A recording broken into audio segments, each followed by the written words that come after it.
సభలోకి వచ్చుట నీతి కాదు. పుత్రులున్నారు నలుగురు పువ్వుని, వీడు పుత్రుడనబోకు జననమప్పుడే చచ్చనన్ను కొన్ని వనజనేతి. అయినా నిండు సభలోకి వచ్చి ఉన్నావు. నలుగురు కొడుకులున్నారు, చిత్ర విచిత్ర వీధులు. ఈ చిన్నవాడు పుట్టినప్పుడు పుట్టింట్లో చచ్చాడు అనుకో. ఏంటయ్యా స్వామి, కొడుకుని పట్టుకొని చనిపోయినారు అంటే ఎలా భరించాలి స్వామి? స్వామి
చిన్నవాడు అజ్ఞానం చెప్పి ఉన్నాడు కాబట్టి నా కొడుకు లేకపోతే నా జీవితం లేదయ్యా. నా కొడుకును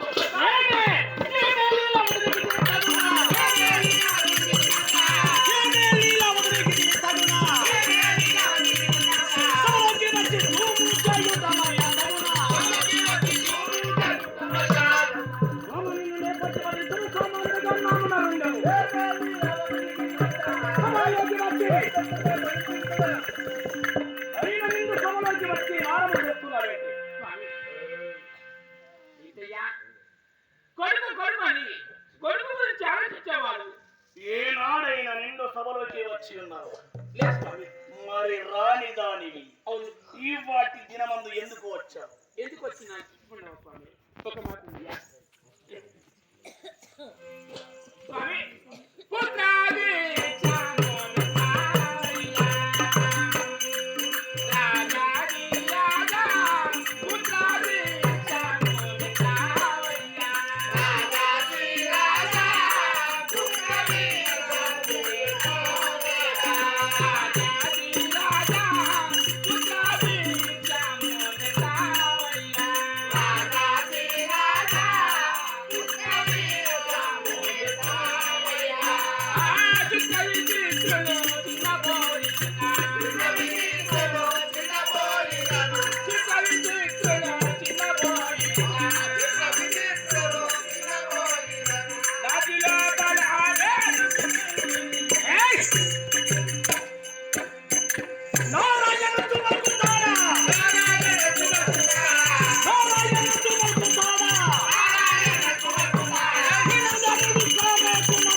మన దేవుడు ఎవరు?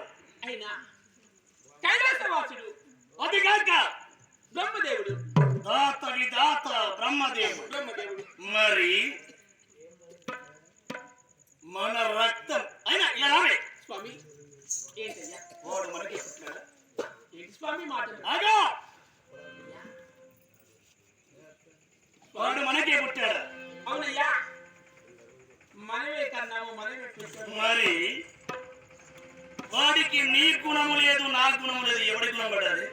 అయ్యా వాడు ఎప్పుడు చూసినా శ్రీ మహావిష్ణువు గురించి తలచిన్నాడు నా ముందు. మనము చూడగా శివభక్తులను. అవును.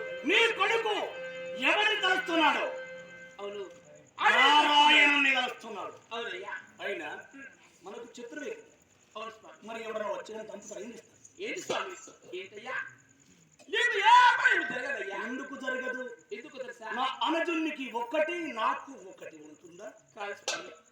ఎందుకు తెలుసా? ఎవరికి ద్రోహం చేసిన వాడు కాదు, ఎవరికి తప్పు చేసిన వాడు. మరి నిన్ను ఎవరైనా కొడితే నేను ఊరుకుంటానా? ఊరుకోలేదు స్వామి. మరి ఒక్క తల్లి ఎంగిలిచ్చి రంబులు తాగిన అన్నదమ్ములను అవును. నా అనుజుని చంపితే నాకు ఎంత ఔతము ఉంటుంది. అవునయ్యా. కుడి భుజము లాంటి నా సహోదరుని చంపిన పాపాత్రుడు. అందుకే వారి మీద పగబెంచిన వారిని నాము ఎలా తలుస్తున్నాడు. అవునయ్యా. ఇలా తలుస్తున్నాడు నేనేం చేయాలి స్వామి? కొడుకు ఎన్నో ఇతరులు చెప్పి